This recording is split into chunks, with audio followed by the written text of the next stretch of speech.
In Washington, D.C. yesterday, another group of family members of the September 11th victims began a journey of a different sort to send a different message. They are walking from the Pentagon, Washington, D.C., to Ground Zero in Manhattan to call for an end to the U.S. bombing of Afghanistan. Two of them join us on the phone right now, Amber and Ryan Amundson.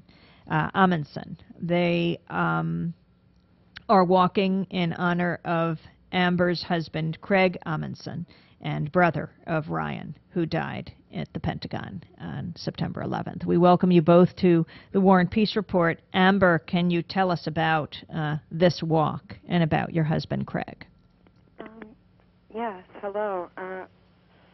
We are absolutely amazed at what has been put together with this walk, and we are doing this to hopefully bring awareness to the public that we take no comfort in vengeance and are really hurting right now as the military moves forward in Afghanistan. What did your husband do at the Pentagon?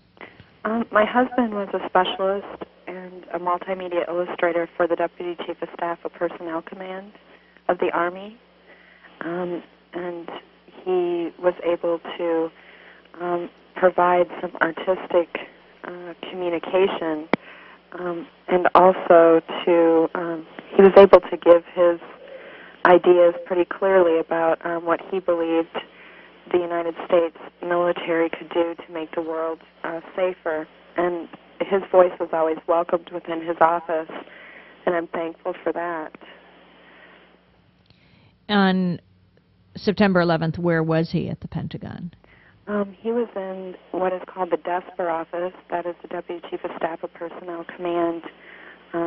He was, at the time, taking a break to work on his son's birthday invitations. And so he and I were corresponding on the phone really right up until minutes before the crime on the Pentagon. Ryan, can you tell us a little more about your brother? Yeah, well, what exactly do you want to know? Well, it might surprise some to hear that a man who worked at the Pentagon, that his family, you, the survivors, are walking from Washington to New York to protest war. Mm-hmm.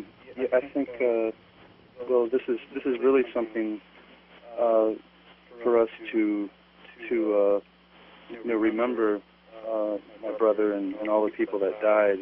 This is something that is it's kind of a memorial for us, because the national memorial, the 1-month anniversary memorial for the Pentagon, which Bush and Rumsfeld both spoke, was not really a memorial in the sense of the word.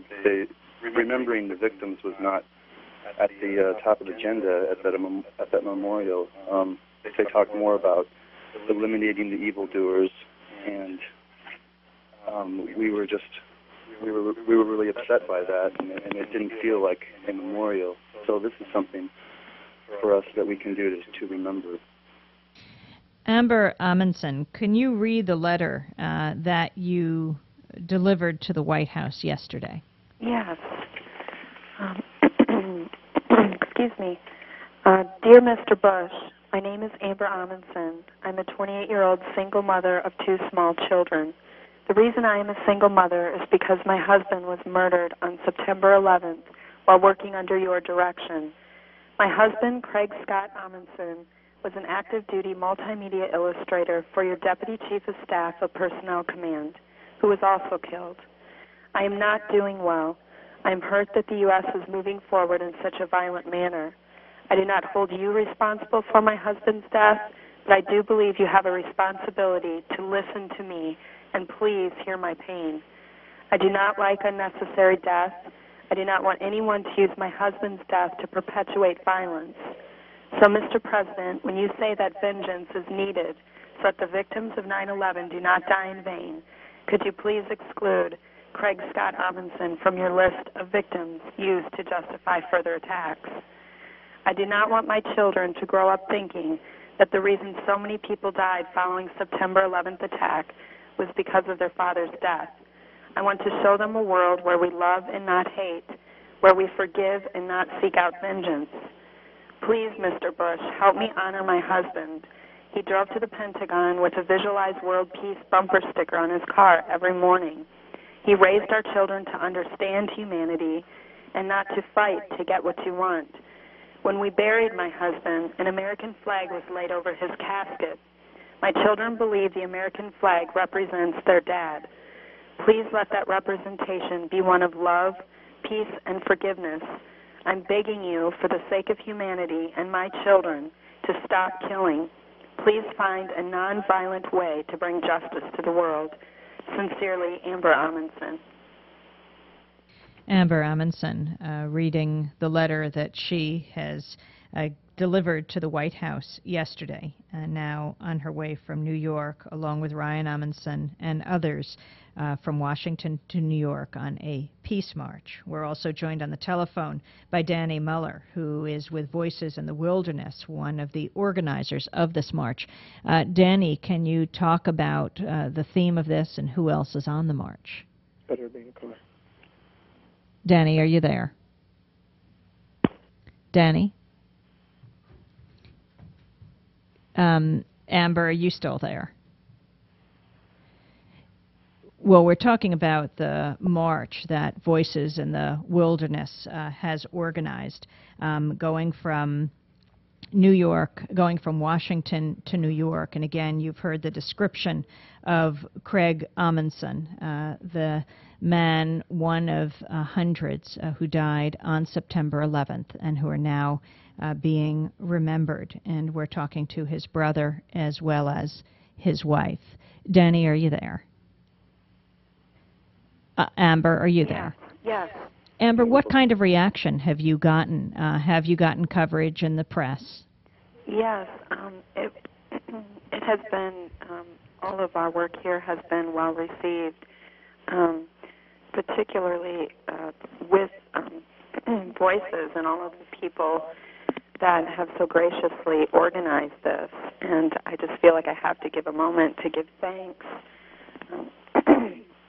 Without their support, I feel as though we may not have this voice.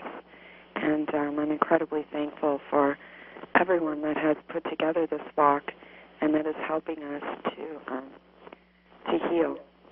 I think people are very receptive to our voice too, because what we presented to us. Ryan, I'm just interrupting for a second. Are you near a speaker or something? We're hearing an echo of your voice. No, I'm not. I'm sitting right beside the phone with Amber. Maybe. Oh, maybe you could step away from it. That might help. Okay. Yeah, thanks. Okay. Yeah, I was just saying people are very receptive to it because I think people are very ready for a different message now because we are presented with kind of a hopelessness that an assurance that there's a bloody battle to come, and so I think people are really willing to hear about alternatives to that. Danny Muller, you back with us? Danny Muller, are you there? Yes, I am. Can you talk about the other people who are on the march? Sure. I can say that the group who is with us, it's really an incredible group of folks, and I think they're united not only under the banner "Our grief is not a cry for war," but they're united under the banner of the same feelings over the last couple of months that I think many Americans have felt, and is really a reason for this walk and a lot of the action we do. I mean, how can anyone who have just listened to Amber and Ryan not want to take action and not want to do something and not want to just take some steps forward and start challenging and questioning our government and some of the things that they're doing after September 11th and even possibly some of the things that were done before September 11th? Because I think that there is this sense within many of us that we are united with people wherever they are, if they are in New York, if they are in D.C., or if they are in the Middle East. Danny, could you talk about what happened when you went to the post office to do mailing? Sure. We were trying, this is 10 days ago, we were hoping to get a mailing out to announce this walk to our group and just really let people know where we were. And just quite honestly, in the last couple of months, we've noticed a lot of just interest, I guess you could say, from the government in terms of our actions. And we went to the post office to purchase stamps so that we could put out our mailing. We're very fond of the Eid stamps, which have just come out. We were hoping to put those on. And we specifically asked for them. We were hoping not to get flags that would perhaps be interpreted in some way as carrying something that people didn't, a message that people didn't like. We were very happy with the Eid stamps. And when we went to buy them, the people at the post office called the equivalent of the Chicago SWAT team in on us and questioned us as to why, for one, we were buying 4,000 stamps, and for two, why we did not want one with the American flag on it. And we were very clear in saying that we are not opposed to any of the ideas behind this. And I think I really have to echo Amber's message of what that flag means for her family and for her children, and that there are some very positive ideals behind that. But unfortunately, that right now some of the use of the flag, I think, is used in a very way to support, to bring people behind a message of blind warfare and blind infinite justice is what they're calling it. And just to see this reaction come, and they actually didn't sell us the stamps that day. They made us come back the next day. They wouldn't sell you the non-flag stamps? No, they didn't. We couldn't get them. We went back the next day. We were also very fond of liberty, so we wound up getting Statue of Liberty stamps. But this was only after a meeting for a half hour with a federal investigator. So when you came back, a federal investigator met you to question you about why you didn't want the flag stamps? That is correct. And they also said that they were going to come by and inspect our mailing before we put it out. That they were going to that they would come to our office, which is also a home for people, and they were going to inspect our mailing before it went out. They actually called back a couple of days ago and said, that's not necessary, we're not dangerous. Your group is well known for sponsoring missions to Iraq. That seems to be the next site that the U.S. is setting their sights on, the U.S. military, though they have been bombing continually over these last 10 years. Did they raise this issue of your working against the sanctions? It didn't come up with them. It's come up with us, and it's come up very much because many of the people who are on this walk who are with Amber and Ryan are leaving next Tuesday on a delegation from New York going to Iraq. We will be leaving on December 4th. We already have people on the ground there. We will be there for the indefinite time, expecting the worst, hoping for the best. And as we are there, we will be taking direct steps towards reconciliation with the incredible example that has been put forth by Amber and Ryan. Well, I want to thank you very much for joining us. You're the person, Denny, who tried to raise the question of Iraq with a candidate, George W. Bush, when he was on Oprah. Is that right? And you were taken out of the Oprah show? That is correct, yes. Well, on that note, Denny Muller of Voices in the Wilderness, and Amber and Ryan Amundson, the wife and brother of Craig Amundson, who was killed on September 11th in the Pentagon attack. I want to thank you all for being with us, and we will follow that march.